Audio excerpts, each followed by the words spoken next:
Welcome once again to Ask the Techies. I'm D. Lee Beard. Got a review for you of the new Apple iPad. This is the Wi-Fi version, and wanted to give you an idea as to what it's capable of doing, what it's not capable of doing, and whether it's the right kind of device for you. First off, what you find in the box is the iPad. You also find a cable where you can charge the iPad. It plugs into, it's a standard kind of connection that you have on, the iPads on the bottom of the iPad, as well as on the bottom of, say, the iPod, same kind of connection. And you plug this part into your USB port on your computer, and if your computer has good juice, it should be able to charge the iPad. If it doesn't have sufficient amount of electricity going to it, if it's on a hub, it may not be able to charge the iPad. Fortunately, they give you this nice little small power brick. It's very small. You plug the USB part into here, pop these little things out, you plug that into the outlet in your wall, and then you plug this into the bottom of the iPad and it will charge it. And the battery does last about 10 hours, which is exactly what Apple had indicated. 10 hours is a good time. You can get through pretty much a day or 2 days, depending on how much you actually use it. It does take about 4 hours to fully charge using this device. If you're using a computer to plug it in, it's going to probably take double that amount of time for it to be able to recharge. But I found I got pretty much 10% of the charge is about 1 hour. So after about an hour use, it dropped down to 90%. After another hour of use, it dropped down to about 80%, which is a good thing. And Apple, if your battery should die, if you're under Apple Care, Apple will replace the battery if its capacity drops below 50% of the original capacity during the 2-year coverage period, which begins on the purchase date. For $105, you'll actually get a replacement iPad. They don't actually change the battery. Their plan is to just give you a whole new iPad, which tells me they're expecting this battery to hold up to a long time. You won't have to do as many charges with it as you do, say, with your iPhone or your iPod Touch, because this one's got 10 hours of battery life. You won't have to do it quite as often because it's going to last a long time, which is a really great device. Really great feature, that is. You'll notice on the side it's got a little bit of a bevel where you can kind of grab it.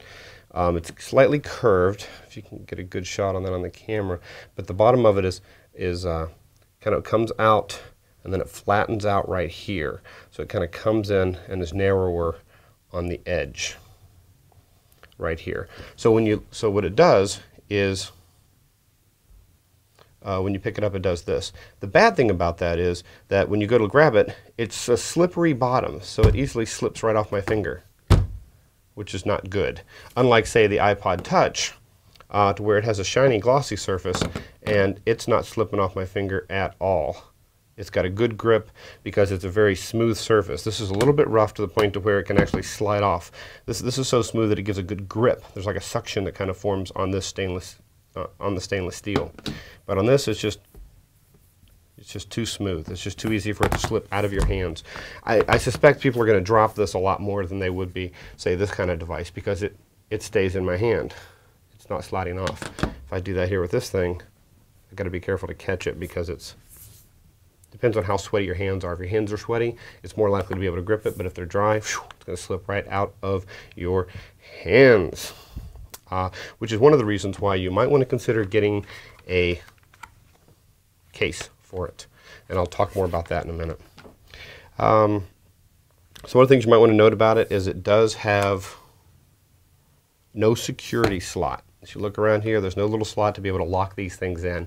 So if you want to have it out on a public display for like 10 hours to be able to have a slideshow demonstrating something playing on this thing, that's going to be really hard for you to be able to do, because there is no security slot. People could walk off with it, and there's no way to cable it to lock it down, and that might be a little bit of a problem for some people. Before you actually use the thing, you have to sync it with iTunes. So when you first get it, you turn it on, it says sync with iTunes. So this is not really a standalone device. You've got to have a personal computer in order for this thing to run for the first time. If you don't have a personal computer able to run the latest version of iTunes, you can buy an iPad and it's useless. It will not work. It's got to be connected to a computer the first time in order for it to work. After that, then it can work as a standalone device. So you've got to have access to a computer that can at least sync one time for it to be able to do that. Plus, if ever Apple updates the software, because they discover a security hole or a new feature they want to add, For the iPad software, not the little apps that are on it, but for the iPad software, you have to again sync it through iTunes in order to install the new version of the iPad software, which would be like say iPhone 4.0, which is supposed to be coming out in the fall for the iPad. You're going to have to then go to a computer again and sync it in order to be able to do that. So realize that it is not a complete standalone device.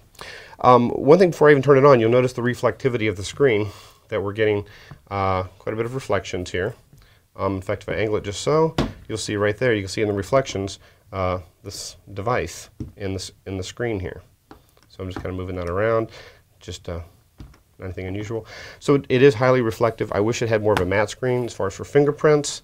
You can't see them too bad, except now when you get to the black part, that's where you tend to notice the fingerprints. There you can see where I put some fingerprints on the thing. There we go. So you can see a little bit of that, hopefully. I'm getting some fingerprints. Smearing it a little bit. So it does seem a little gross as far as for the fingerprints part. It has audio at the bottom. It has built-in speakers. Unlike the iPod Touch, it does actually have 3 speakers, and it's actually not bad audio at all. I'll give you a chance to hear some of that audio when I do the video and audio review portion of my iPad series. The speed is rather quick, which is really nice. Functionality, let's go ahead and pop that up and let you take a look at it. It automatically rotates the screen, so no matter what angle I put it at, I turn it upside down, it's going to adjust for me for whatever I need. So let me just unlock. Whoop. Oh, come on. It's not taking... There we go. And so in here, there's gobs of apps that you can download. In fact, the first thing I did when I got the iPad was went to the iTunes store and downloaded a whole bunch of apps. There's a bunch free, some you pay for, depending on what you want. But there's a lot of stuff that's out there that you can get for absolutely nothing. It's rather quick. You pull stuff up. Let me just pull up the weather, for instance. Let's go to the weather channel. And there we go. So I can choose maps. There you go. Sunny, it's telling me what it is in Pinlaird, Virginia, which is one of the sites that I have on there. There's actually a magnetometer, which can actually detect which way is north.